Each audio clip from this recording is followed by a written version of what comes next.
What's going on, everybody? Welcome back to Unhinged Talk. As usual, I'm your host, Patrick Hennessy, joined tonight by Sean Petrucci, Paraski Vizina Fontos, talking about Yadier Molina, talking about Gary Sanchez. How we doing tonight, boys? Fantastic. Amazing. I need more emotion. How amazing are you? He's amazing, just like the Mets. No, not that amazing. All right. Well, I mean, they They're just signed probably Trevor feeling pretty May. So, yeah, I mean, doing That's a pretty start. decent. It's a But start. tonight, I really want to focus on the fact there were rumors circulating that the Yankees are the biggest threat to the Cardinals to sign Yadier Molina. To be honest with you guys, I'm not opposed to this whatsoever. I'm actually completely for it. Reason number one, and the reason why we want to talk about this tonight, is because the tremendous help that this would bring to Gary Sanchez. There's probably no other catcher in the league right now I would prefer the Yankees sign to help Gary Sanchez. Because at this point, I don't see the Yankees giving up on him. You just can't give up on a guy with such great talent after one bad season. So I'm assuming they're going to head into 2021 looking to work with him and looking for him to improve. And there's no better person to work with him than Yadier Molina. We're talking about the best, probably the best catcher of the past 20 years. When you really think about consistency and durability, defense, the whole package. And I really think he would be a great help to Gary Sanchez. What do you think, Sean? I agree with you 100%. Veteran presence, huge help for defense, hopefully. I mean, that's what Gary really needs to focus on. Yeah. I think the hitting, he'll get back to it. He's proven it already. I'm worried about his defense more than anything.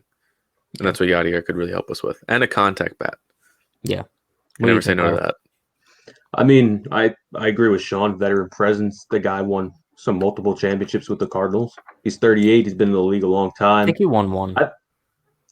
Whatever. Yeah. But if you really look at it, Gary's always improved when he's had people of his heritage, people within the organization actually help him.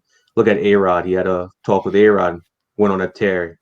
Tony Pena, when he was with the organization, Gary Sanchez was unstoppable. But I feel like Yadier Molina is going to basically tell Gary, you need to calm yourself and stop overthinking stuff. You're a great player. You have the durability to hit 30-plus home runs a year. Just work on your framing, and I'm here to help you with that. And if he's 38 years old, you can sign him to a 2-year deal, $10 million, and he can help Gary Sanchez extraordinarily. Yeah, I mean, there's no doubt that the emergence of like Yadier Molina in the Yankees organization would only be a way to benefit Gary Sanchez. Another name that we kind of saw the Yankees linked to as far as catchers go is James McCann. Now, the way I look at James McCann is the only way you sign him is if you're looking to replace Gary and kind of giving up on him. And Yadier Molina is kind of like the flip side of that. If you sign Yadier Molina, you're looking to work with Gary Sanchez and you think that there's still potential there. But I think if they go the James McCann route, Gary Sanchez is all but done in the Bronx. Only because you're not going to sign James McCann to be a bench guy. So, yeah. He won't sign to be a bench guy either. No, that's the thing. That's what he is in Chicago. So he's probably done with that. Yeah. I don't know too much about James McCann, but I don't know, Sean, go on. No, I'm good. Oh, go on, Per? No, I mean, James McCann, he caught a no-hitter, right? So yeah, I mean, he would definitely be an upgrade over Kyle Higashioka. Like, Higashioka is not bad, but he's your typical backup catcher. If you have James McCann over Gary Sanchez, don't really know how that would play out, which leads me to believe Gary would be gone in that scenario. But what I want to go back to as far as like the whole role of Yadier Molina mentoring Gary Sanchez if he came to the Bronx, I remembered what I wanted to mention before, and that's the fact that I think the Yankees dealt Brian McCann a little bit too quickly. When Gary Sanchez emerged in 2016, he was on top of the world, but he was still a rookie. He wasn't the best defensive catcher, but he was hitting out of his mind, Babe Ruth level. So after the 2016 season, the Yankees kind of figured there's no more need for Brian McCann. And he was gone before the 2017 season even started. So while McCann wasn't like the best hitter in the Bronx, he was decent and he would have been an awesome backup catcher. And I think he would have done a lot to mentor Gary Sanchez and frame him, no pun intended, into being a solid everyday major league catcher, regardless of what his potential is. Because when you look at like young guys, especially at the catcher position, they need some sort of mentorship. When Wilson Contreras was in Chicago, he had David Ross. And I feel like Gary Sanchez, after 2016, he didn't really have anybody because after that, it was just Romine behind him. So what do you guys think about that? That's a good point. I didn't really think about that because, like you said, he was in 2016. We're like, oh my god, like we don't need to rebuild. Yeah. Let's build on a guy like this. Bring up the other young guys. I think the Yankees are probably thinking that too. Like, oh, we got this young catcher, cheap. Let's get rid of McCann. They didn't expect Gary Sanchez to fall out like this. So I think they still have confidence in him. I think bringing in Yadi would be the best thing to happen to him, like 100%. So I want to see it happen. Yeah. No, I agree with Sean. In 2017, even the Yankees went into a season where no expectations, just a bunch of young guys. There wasn't that many veterans on the team to like really guide this team. They just Chase Headley probably.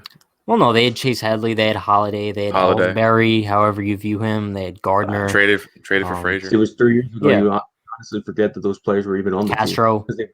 They barely played. The fact that team went to a Game 7 in the ALCS is ridiculous. I mean, that's what I'm saying, though. It says a lot about Girardi, and I know he lost the team mid-season. But we saw in the playoffs they did play for him after that brutal mistake in ALDS Game 2. Yeah, that's another thing as far as Gary goes. He just doesn't have that fire lit underneath him. And a guy like Yadier Molina, I think he would be able to come into the Yankees clubhouse and kind of light a fire underneath Gary Sanchez. Because like I said multiple times tonight, there is no other catcher in the league right now that I would want mentoring Gary Sanchez. That's just the bottom line. I 100% agree. And the fact that the Yankees are linked to him leads me to believe they're kind of thinking down my path. And maybe since Aaron Boone clearly isn't that guy to mentor Gary Sanchez as Girardi was and to kind of push him to the next level, maybe Yadier Molina could be that guy for the Yankees. Yeah, I was going to say, Aaron Boone's not going to be the one to light a fire under him. Yeah. I don't think, at least. This guy only played one postseason game this entire postseason. It sucks because you went into the thinking he's your everyday catcher, but when you have an ace that comes to the organization, he gets high praise for this guy, and he doesn't really deliver, batting 150, doesn't even know where he is. He honestly needs a guy because Gary Sanchez has always been an organization guy. They've always had high praise for him. They always talk well about him. But now they're kind of depicting, do we trade him or do we keep him for one more year? And how can we give him the benefit of the doubt of honestly proving us wrong? So, like I said, Yadier Molina is the perfect guy. Like you all said, that he is the perfect veteran presence. Yeah, I mean, I think that's the whole bottom line of this conversation. Just like you said, the Yankees have to deliberate now whether they're going to hang on to him for another year and see if this is actually terrible Gary or still a high potential Gary, or you're just going to move on from him. And Yadier Molina is representative of working with Gary in 2021, seeing if he could rebound from an atrocious 2020 season. And James McCann is representative of we're done with Gary Sanchez and it's time to move on to the catcher position. And yeah, I think that's the bottom line of the episode tonight. I guess we'll just have to wait and see this offseason who the Yankees are starting to show more interest in. I think it's even possible that they don't sign any depth at the catcher's position and they go into 2021 with just Gary, just Higashioka. If Gary shits the bed, they're going to make Higashioka the starting catcher. So I don't know. A lot of different directions the Yankees could go in this offseason, but yeah, hopefully we get some more information soon as far as all that stuff goes, and hopefully they can make some moves soon. I'm so tired of sitting quiet. It's been so. I mean, the whole league's been quiet. Yeah, I mean, what was the biggest signing so far? Trevor May. Yeah, and then like qualifying offers. Yeah, I just want to see some like really valid rumors. That's all I want to see. Just show us that you're interested in a guy like Trevor Bauer. Honestly, go out there, get it done, Cashman. But yeah, it's gonna wrap it up for us tonight. Mark Fines tweeted, "There's a variety of teams going after starting pitchers, and the Yankees weren't on that list." Yeah, he named like 10 of them. The Yankees weren't on the list. I'm not surprised. I'll leave it at that. Yeah, we'll probably touch on more of the Yankees starting pitching woes in future episodes. And yeah, because there's way too much starting pitching issues to just break that down in one episode. But we will see you guys next time, and be sure to like, comment, subscribe, follow us on Facebook, YouTube, Twitter to see when we go live, because we do go live every Monday, Wednesday, and Friday for Live Unhinged Talk, and Thursdays for trivia. Reigning 3-week champion here in Patrick Hennessy, but that's all I'm gonna say, because I know it upsets Sean a little bit. I know it upsets Sean. First champ of the reason. Exactly. Probably not, but you know. But we will see you guys next time, and have a good night, everybody. Stay safe.